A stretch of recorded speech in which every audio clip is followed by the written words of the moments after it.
Alright, she's a leaker, and this is worthy of a video. So here I have two UV lights on the leak. Now I have one. That's what it looks like with one. This is the other spectrum of light thrown on it. It gets brighter.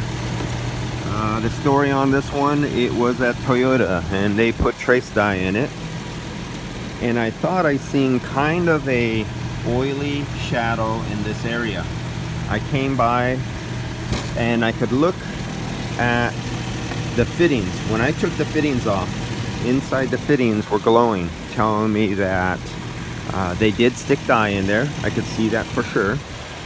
But at the area where the leak is, I seen a slight shadowing, but I could not see no dye. Now this is where the qualities of dyes come in. And as you can see inside the caps, I knew they stuck dye in there because I can actually see it fluoresce when hit with the lights. But where this leak is, and I seen somewhat of an oily shadow, there was no dye. So I stuck my dye in there, and when I stuck my dye in there, it went from 0 to that in just a few minutes.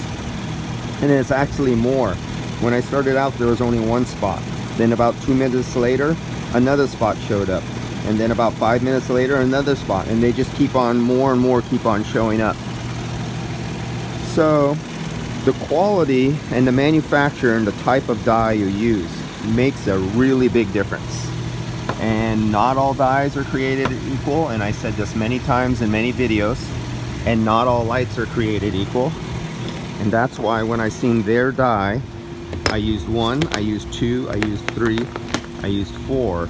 I used different spectrums of light in the wavelength to try to make their dye shine as brightly as possible.